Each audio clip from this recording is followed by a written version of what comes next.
Si vous venez de nous joindre, mesdames et messieurs, vous faites bien de nous choisir pour vous informer sur Al sur 24. Bienvenue dans ce journal.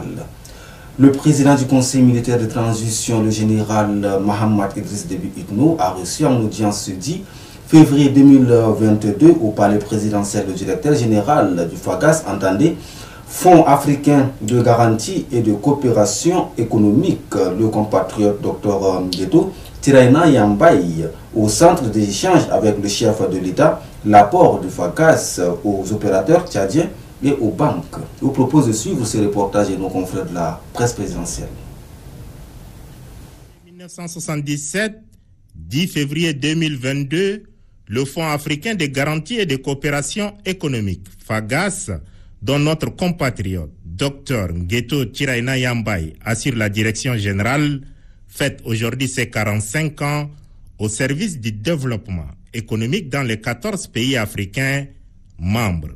Le président du Conseil militaire de transition, général Mohamed Idriss Déby Itno, a choisi cette date anniversaire pour recevoir le premier responsable de l'institution financière africaine spécialisée dans la promotion des investissements publics et privés, notre compatriote, Dr Ngéto Tiraina Yambaye. Le FAGAS est venu pour pouvoir renforcer les capacités du secteur bancaire à augmenter les crédits aux opérateurs économiques. Cela permettra au Tchad de libérer un peu la pression sur le trésor public.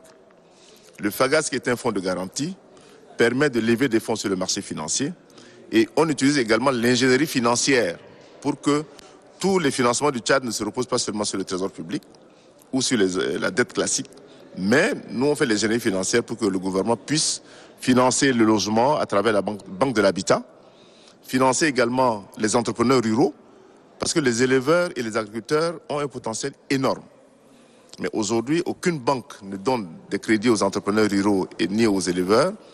Maintenant, le FAGAS va accompagner le gouvernement à moderniser l'élevage et l'agriculture afin que les jeunes diplômés qui cherchent de l'emploi puissent se retourner vers le secteur bancaire qui va leur donner des crédits pour créer des entreprises dans ces milieux-là. Pour rappel, le Fonds africain de garantie et de coopération économique, FAGAS, a été créé le 10 février 1977 à Kigali au Rwanda.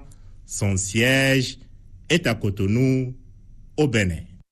Merci Anna Sournoziti pour cet élément de reportage. Mesdames et messieurs, le chef du gouvernement de transition Pahimi Patake Albert a dirigé une réunion qui a regroupé les membres du comité de normalisation de la Fédération tchadienne de football association. La mission assignée de ce comité de normalisation que dirige Maître Jacqueline Moudaïna et les préparatifs des matchs de Sao contre la Gambie dans le cadre de la CAN 2023 ont été au centre des discussions. Dans cet élément de reportage, vous aurez des éclaircissements. Suivez. Au cours de cette conférence de presse, animée conjointement avec le secrétaire d'État à la jeunesse, au sport et à l'entrepreneuriat, Michael Mem Sébastien, et le représentant pays du Fonds des Nations Unies pour la population, le président de l'ARND, Dr Djibril Diallo, précise que son organisation lutte pour le respect des droits humains et fait du sport son créneau. D'où le slogan « Carton rouge à toutes les formes de discrimination et de violence envers les femmes et les filles ». Celui-ci d'ajouter que cette campagne qu'il entend par le Tchad vise à obtenir 1 million de signatures avant la phase finale de la Coupe du Monde de Qatar de juin 2022. Il fallait voir l'engouement qu'il y a eu lorsque l'équipe nationale du Sénégal a gagné la Coupe d'Afrique des Nations, non seulement au Sénégal, mais à travers toute l'Afrique. Face aux questions de la presse relatives au choix du Tchad pour le lancement de cette vaste campagne sur le continent, le secrétaire d'État à la jeunesse et au sport est sans équivoque. Qu'il y a vraiment l'urgence d'accélérer la sensibilisation et donc l'appui du réseau de la Renaissance africaine et de la diaspora vient donc à point nommé. Avis partagé par le représentant pays de l'UNFPA, Dr Selen Wunton, qui précise que les données que dispose son institution confirment que le Tchad fait d'énormes progrès dans la lutte contre les différentes formes de violence que subissent les femmes. Autre chose, amis téléspectateurs, clôture des activités de la symposium inclusif sur la paix, la tolérance et la réconciliation nationale organisée par la Fondation africaine Hassan Diamous pour la paix et l'action humanitaire tenue du 9 au 10 février dans la grande salle du palais du 15 janvier. Cette cérémonie de clôture a vu la présence du ministre chargé de la réconciliation nationale, la Cheikh Ibn Oumar. Dona Sarakindang était sur place. C'était 2 jours de discussion, d'échanges et de suggestions sur les sujets pouvant aboutir à la paix, la tolérance et la réconciliation nationale qui ont été traités lors du symposium inclusif organisé par la Fondation panafricaine Hassan Diamous pour la paix et l'action humanitaire au palais du 15 janvier. La cérémonie a été clôturée par les motions de remerciement des participants, les motions d'encouragement aux forces de défense et de sécurité et la motion de soutien au Conseil militaire de transition. Au gouvernement de maintenir l'élan d'inclusivité du dialogue national en associant le maximum des Tchadiens de l'intérieur et de la diaspora. 2.